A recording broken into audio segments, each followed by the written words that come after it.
Howdy. I won't be able to do it, but let me try to get sort of almost nearly close to being a vaguely decent imitation of Minnie Pearl. Howdy! And no, I can't get up in the high note. Howdy.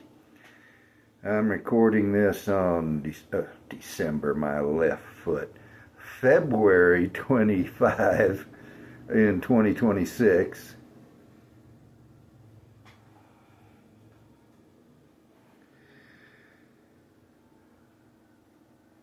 If you've been watching my videos any length of time, that was not a surprise. This week I'm working all the same shift, and so it is actually still the same day on the calendar that I went to work. It's showing that it's 10:12 p.m. for y'all civilians. And this is going to be a review. This is Evan Williams, how do they call it? Single barrel vintage. It is 86.6 proof. A single barrel. It's not even 90 proof. If I'd have looked at the proof before I bought it, I probably would not have bought it, even though I wanted to try it. But it is Kentucky straight bourbon whiskey. There is put in oak in 2017. Okay, they put it in the barrel on September 14th, 2017. They bottled it on October 30, 2025, so that is, if I'm doing the math right, that is about 8 years and a month, somewhere in that neighborhood. Those of y'all who can do math, don't jump on me. I can't. I just don't have a head for it. My mind works with words. Although you can't tell it to listen to me in these videos, I just let it come out however hick style it wants to. When I want to, I can speak perfectly good English. But this is, as I said, 8 years if I'm doing the math right. It comes from the Heaven Hill Distillery. Same folks who make Elijah Craig and the Evan Williams Bottled in Bond, which I really like. They make Mellow Corn, which is the only bottled in bond corn whiskey there is. Make various other things. But I want to review this puppy. I didn't look up the mash bill, and I'm not going to take the time to do it now. Put that up on the platform so I can see where I'm at. And look how, I don't want to spill it, but can you see how thick that wax is? Maybe you can see better on the cork. I need about 42 more hands, but that wax is thick as a dog. I hate a wax seal, and this one is really butt ugly.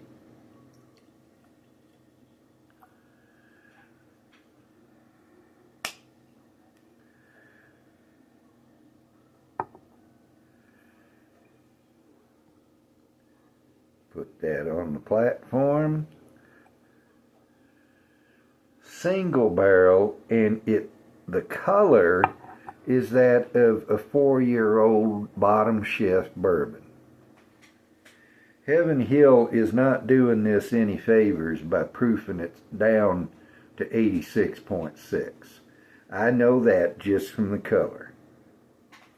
Now, you can have good whiskey that is not dark. I understand that.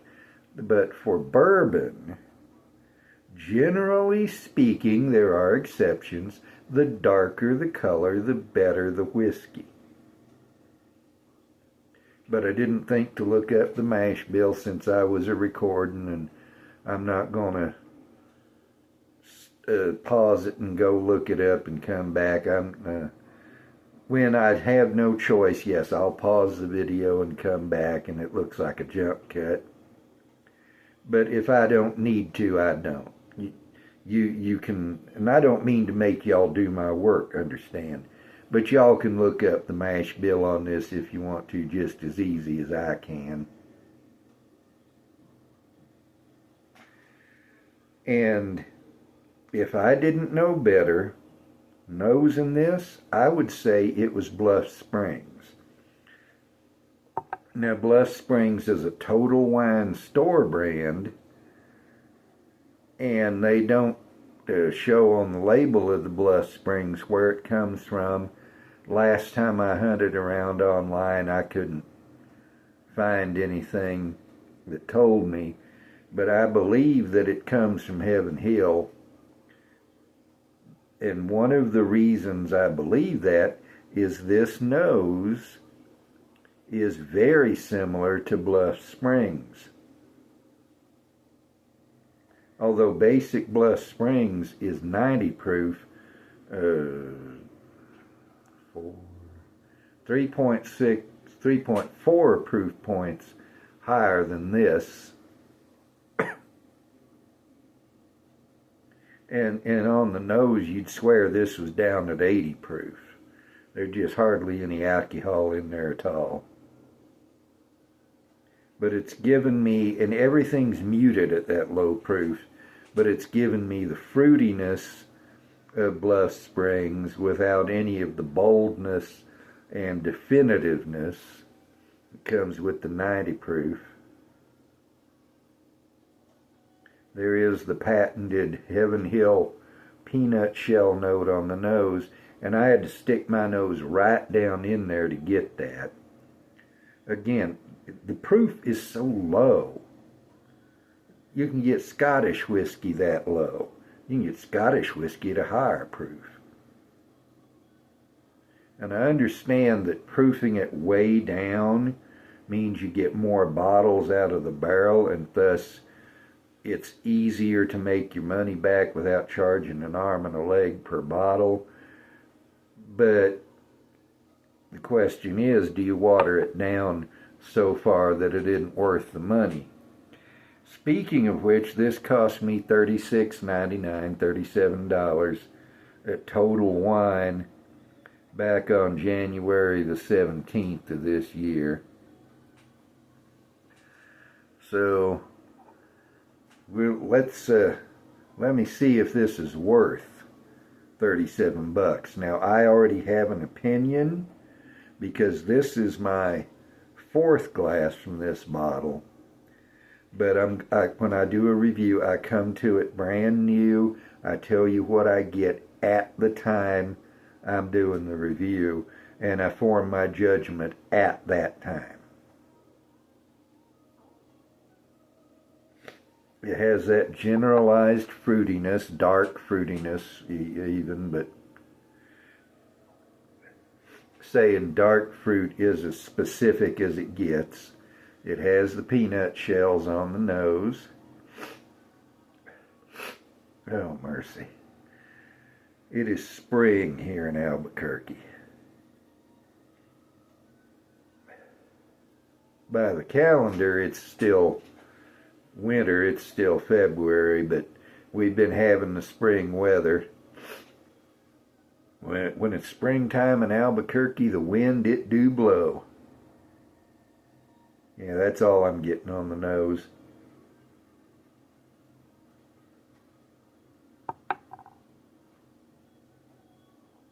Thin.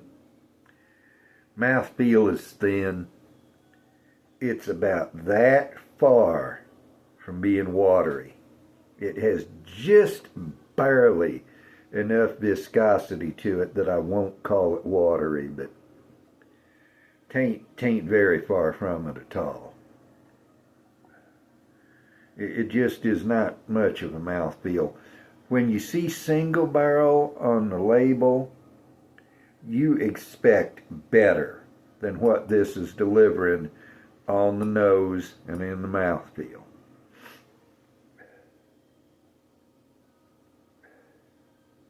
Yeah, not getting anything new on the nose.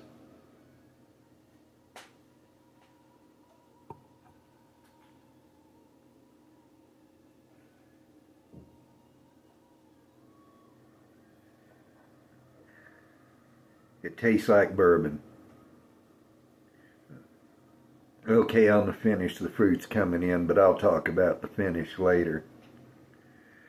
In my mouth, if I had to pick out anything, I would say there's some cinnamon and some brown sugar. But it could almost be bourbon-flavored water. At that low proof, it isn't a whole lot more than that anyways.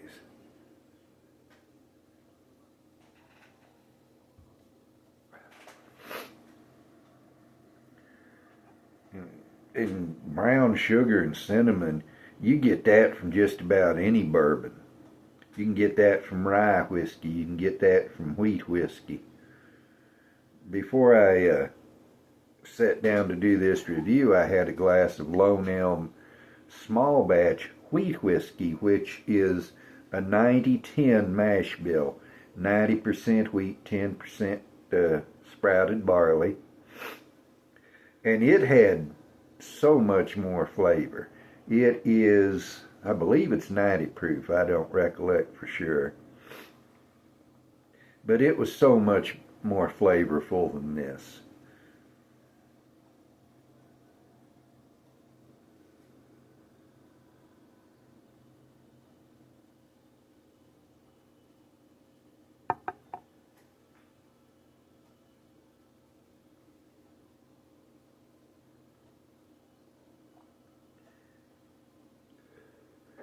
As I held it in my mouth, I got the brown sugar, I got the cinnamon.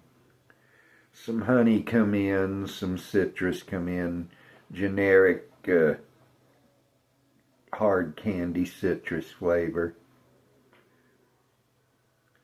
And I could keep on sipping on this. I've already took it down a fair bit. But I'm not going to get much, if anything, more. This is not a complex whiskey, not at all. And again, I've said this already regarding the nose and the mouthfeel. When you see single barrel on the label, you expect more. What I'm experiencing here is at most a $20 bottom shelf whiskey. It doesn't merit the $37 price tag. And I would not, if I was running a distillery and this was the best I could do for a single barrel, I wouldn't even call it a single barrel. I wouldn't even sell it. I'd blend it in and make something better.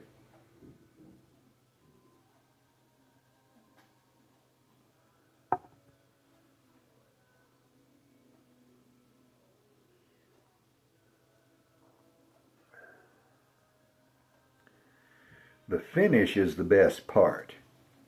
And that's kind of like saying getting punched in the shoulder is the best part of the fight that you lost. Doesn't mean it's good.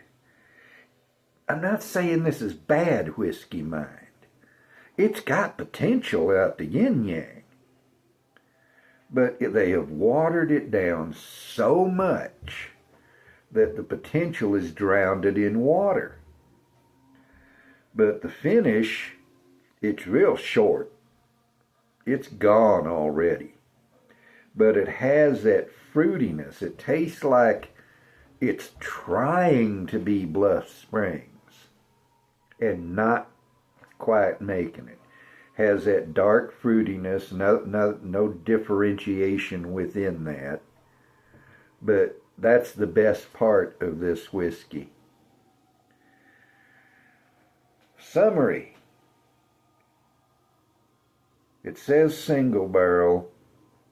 It don't smell like it. It don't taste like it. It don't have a finish like it. It don't have a mouthfeel like it. The whiskey itself is worth maybe 20 bucks. And I can get better whiskey for that price. Evan Williams Bottled in Bond is a 20-buck whiskey, and it is so much better than this $37 stuff. I don't recommend you try this. I've wanted to try it for a while, not just because I have a whiskey channel, which obviously I do, but because I like the Evan Williams Bottled in Bond, and to me, single barrel means a step above the regular whiskey. It ain't here. It's 2 or 3 steps down from that Bottled in Bond.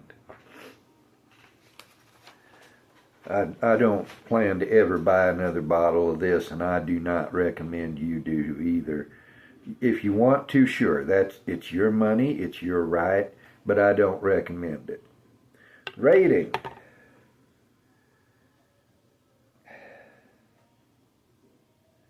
It is so tempting, and by the way, this rating scale of mine, I've wrote it out by hand here on the back side of one of my whiskey tasting sheets.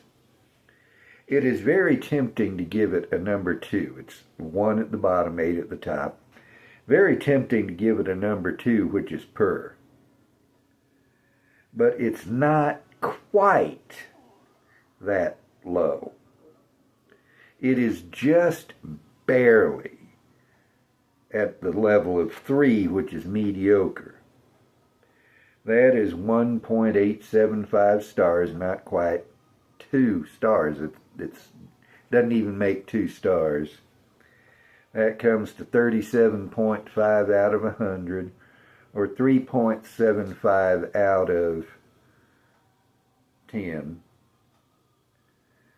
It just isn't worth it. It's not bad, but there is nothing here to recommend it. However, I will take one last sip of it. Here's how.